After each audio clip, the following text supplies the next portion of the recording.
It shouldn't be surprising that the team behind Sonic Mania making a 3D platformer would lead to great results. What is surprising, or at least to me, are the design influences of the game and how that final result is something I have a hard time recommending to any fan of 3D platformers and instead just some of you. Penny's Big Breakaway is great, but it will stand out to people who are looking for a game where the fun comes from replaying levels and nailing different tricks and maximizing speed, really trying to get the most out of every movement mechanic.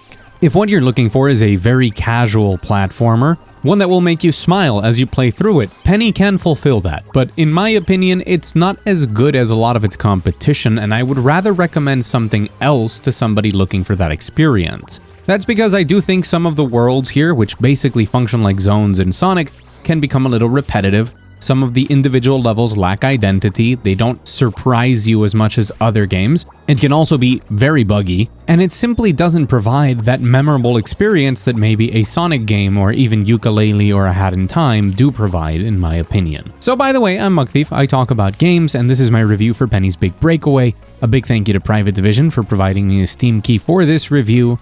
Let's get into it.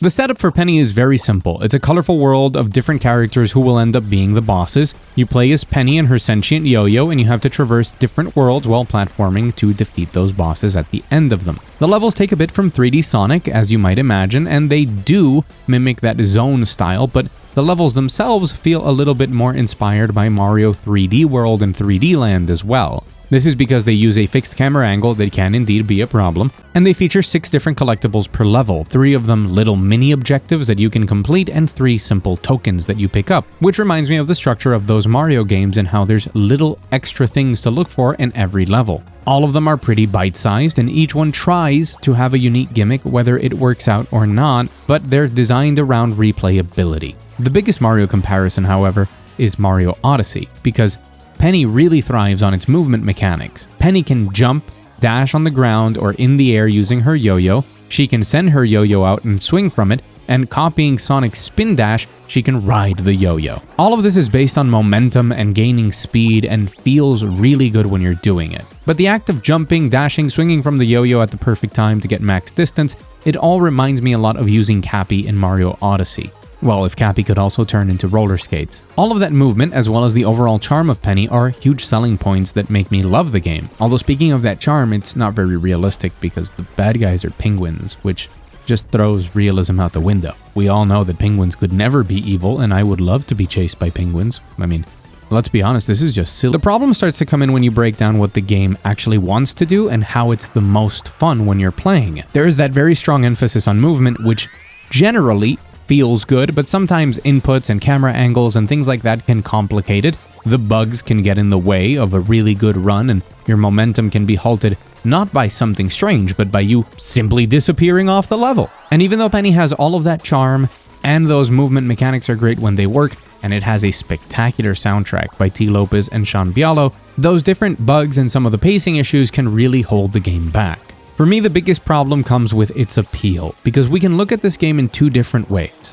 If you want to examine it for the broadest audience possible that's picking up a platformer, it's a fun romp for 4 hours that, like I said, isn't really that memorable, but is very enjoyable, and when it's working correctly, it's great. But it's not as bombastic or as varied or has as many things to offer to a normal person just wanting to play a video game as other games like A Hat in Time or any of the Mario games or Yooka-Laylee. Instead of that, you could think of it as a sick movement game that you can play over and over again to perfect that movement each level and maybe even start speedrunning.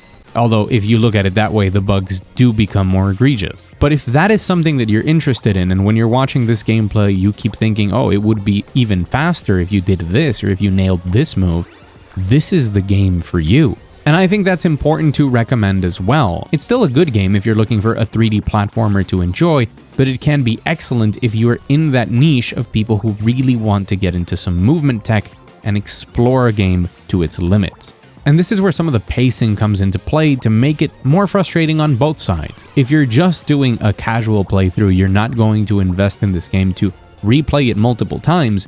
I don't think that level design of stopping and searching for different things and puzzles and little challenges really fits the game's strengths, which is to go as fast as possible. And that's where the game shines. Obviously, if you are going to replay the game, you can incorporate all of those different challenges for a 100% run, and then it's really fun. But that does require prior knowledge of actually having explored the game on a first go-around. And that first go-around is less fun than the second one. The biggest example of that pacing not being very good are some of the bosses. While some of them are charming and quick and fun, others are very long, tedious, and have some strange difficulty spike that, while not being impossible to defeat or anything, just come as a big surprise that does shake up that pacing. When I review a game, I really like to look at it from the perspective of everyone that could play it, and if they're going to get a satisfying experience from it, because that way I can recommend games more precisely and say you will love this game or not.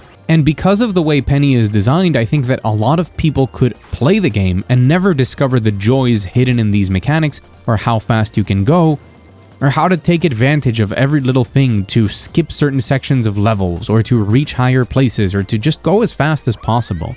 And if you don't discover those things, you probably come away from it thinking that was okay. That wasn't something I'm going to stick in my mind for the rest of my life. I won't remember this game in 3 or 4 years, but if you do dig a little deeper, which is something that the game really doesn't encourage all that much, is where you'll find a great game. Now, there's two sides to this coin. I think it does a pretty good job of making these levels very accessible while still carefully designed around people who make the most of every mechanic that it presents. But for me, in the division of quality of one playstyle versus the other that's present in this game, I would have liked to see the level design progressively force people to use some of the more advanced things that you can do in the game to teach them that they can go back and speedrun levels and hook them into that feeling. And it doesn't feel like a game that does that. And that's a shame, because despite the lack of polish and the possibly conflicting design at times, nailing a run in Penny feels great. The general atmosphere kept me happy and smiling throughout, and it's a game that, while it comes with these warnings, deserves to be seen and taken a look at, because there are people who will absolutely adore the mechanics here, and I had a great time with it, but especially when I started digging deeper to really take advantage of those things, and I can't wait to see the speedruns of this game. So the TLDR here is, if you're looking to just have some fun for a little while with a platformer, I think there are better options out there. If you're looking for something that, for it to be its maximum potential, for you to just have a really good time, you can simply pick up a controller, play with your significant other or something like that, I would look towards Mario or others. But if what you're interested in is that movement, a game that will reward you for what you put into it, you 100% should pick up Penny, or at least wishlist it. So I do hope this game reaches the audience that it wants to reach. So here I am doing my part to make sure that more people are aware of its existence. Wait, what? Oh, Dunkey made a video on it, so then what am I doing?